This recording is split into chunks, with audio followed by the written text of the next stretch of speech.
से कानून बनने और बनाने के लिए उनको समय नहीं दिया गया था।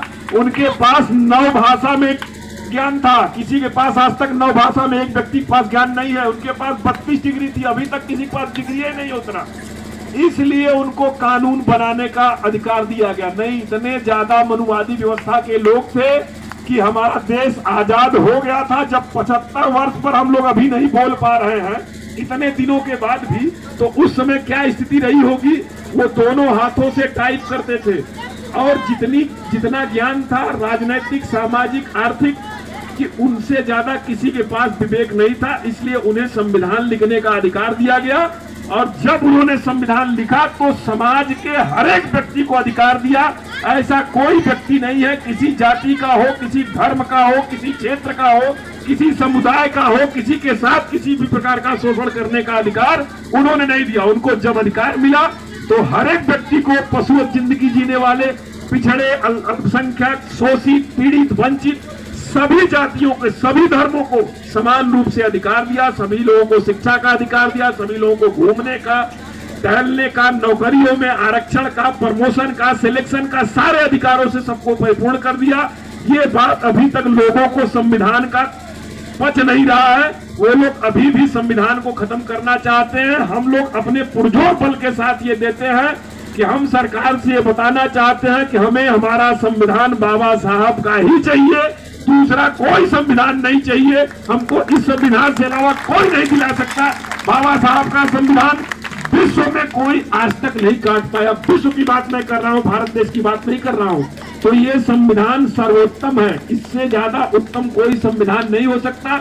यहाँ तक कि हमारे समाज के लोग, ओबीसी, एससी, एसटी, अल्पसंख्यक, सारे लोग संविधान से नौकरी करते हैं, लात खाते हैं तो संविधान से अपनी बात कहते हैं, और जब बाबा साहब की जयंती आती है तो वो केवल दलित के लिए छोड़ देते हैं। इन सब बातों को सभी लोगों को समझाने की जरूरत है, बताने की जरूरत है और जगाने की जरूरत है कि बाबा साहब किसी एक वर्ग, किसी एक जाति के नहीं थे। महान पुरुष सबके लिए होते हैं और जो संविधान में अधिकार दिए हैं, सारे मानव को बराबर अधिकार दिए हैं। उनको अधिकार लिखने का मिला तो हर एक व्यक्ति को हर एक स्थान पर पहुंचने का अधिकार उन्होंने दिया।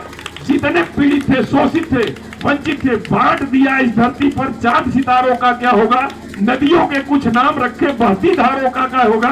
सूखी गंगा भी पानी है, आवे जमजम भी पानी है, पंडित भी पिए, मुल्ला भी पिए, पानी का मजहब क्या होगा। उन फरीका पुलिसों से पूछो क्या सूरज अलग बनाए हो, एक हवा में सांस सबकी क्या नई हवा चलाए हो। नस्लों का करे जो बंटवारा, रहबर वो कौम का ढोंगी है। क्या खुदा ने मंदिर तोड़ी थी या राम ने मस्जिद तोड़ी है। जबकि हमारे समाज के पेरियार ललई यादव ने रामायण को काल्पनिक हाईकोर्ट और सुप्रीम कोर्ट से भी घोषित करा दिया अपनी जमीन बेच के समाज को सुधारने के लिए। क्या आप अंधविश्वास और पाखंडवाद में मत जाओ। लेकिन हमारा समाज अभी भी राम जय श्री राम करता है। उसको ये नहीं मालूम है कि हम संविधान से जी रहे हैं, सारा काम संविधान से हम कर रहे हैं और जय श्री राम के लिए वहां जा रहे हैं। वहां हमको वर्ण में शूद्र का स्थान दिया गया है, ब्राह्मण, क्षत्रिय, वैश्य, शूद्र। जब हम शूद्र हमको स्थान दिया गया है, नीचे स्थान दिया गया है, तो वहां जाने की क्या जरूरत है। वहां हमको कुछ नहीं मिलने वाला है, हमको संविधान से सब कुछ मिला है। जो बोलने का अधिकार है, स्वतंत्र रूप से बोल रहे हैं, ये संविधान ने हमको दिया है। ये आजादी और स्वतंत्रता संविधान ने दिया है। इसलिए हर एक नागरिक का अधिकार है कि बाबा साहब के जयंती पर उनके चरणों का, उनके वंदन का, उनके अभिनंदन का जितना कर लीजिए वो कम है। ऐसे महान पुरुष ने हम लोगों को बोलने का अधिकार दिलवा दिया। नहीं, हम लोग जूता खाते, उसके अलावा कुछ मिलता नहीं और आपस में बटे रहते। इसलिए शिक्षित होंगे, सामाजिक होंगे, अपने हक अधिकारों की लड़ाई को लड़ेंगे, तभी आप समझ पाएंगे कि मानो मानो एक समान, दूसरा कोई जाति नहीं है। यहाँ प्रेम, दया, करुणा, क्षमा, समता से उपकार, प्रेम, दया, करुणा, क्षमा, समता से उपकार, इन शब्दों में निहित है सब धर्मों का सार। स्वर्ग नरक के जनक है अपने मनोविचार, जीते जी हम भोगते जिन्हें कर्म अनुसार। भाग्य नियामक स्वयं है अपना हर इंसान, फलीभूत निज कर्म से पतन और उत्थान।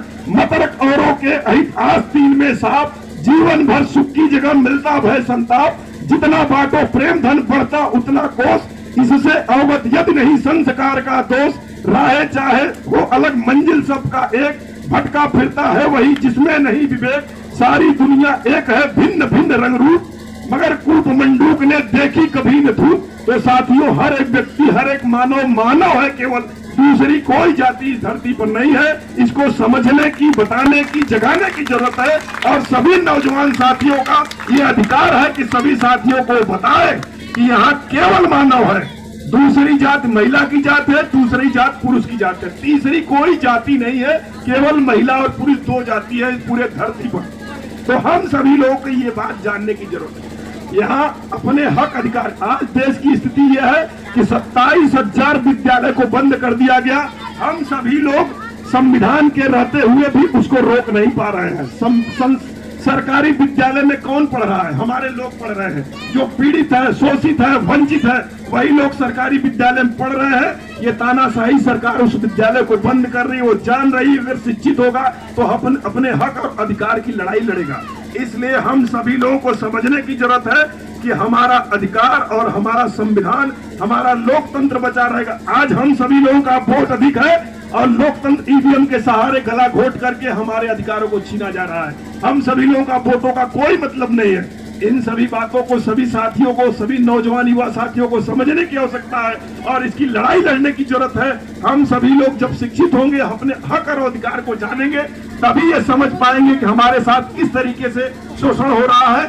आज स्थिति ये है और हम सभी का देश 75 वर्ष पहले आजाद हुआ है। आजादी के इतने साल बाद भी हम लोग पीड़ित हैं। हम लोग के अधिकारों का शोषण किया जा रहा है। हम लोग को हर तरीके से पूरा अधिकार नहीं मिल पा रहा है। लेकिन कारण सिर्फ एक है कि हम सभी लोग अपने आपस में बटे हैं। हम सभी लोगों को समझने की जरूरत है और लोगों को बताने और जगाने की जरूरत है। इसलिए सभी साथियों से अनुरोध है, विनती है, अनुनय है, विनय है कि आप सभी लोग जागरूक होइए, अपने हक और अधिकार के लिए सतर्क रहिए, लड़ाई लड़िए। जब जरूरत पड़ती है अपने अधिकारों के लिए लड़िए, अपने संविधान के लिए लड़िए, अपने लोकतंत्र के लिए लड़िए। और ये जब नहीं लड़ेंगे तो फिर वही स्थिति आ जाएगी, मनुस्मृति लागू हो जाएगी और हम सभी लोग मारे जाएंगे। कोई एक जाति के लोग नहीं मारे जाएंगे, सारे लोग मारे जाएंगे। और वही जय श्री राम के नाम पर व्यवस्था, एक आदमी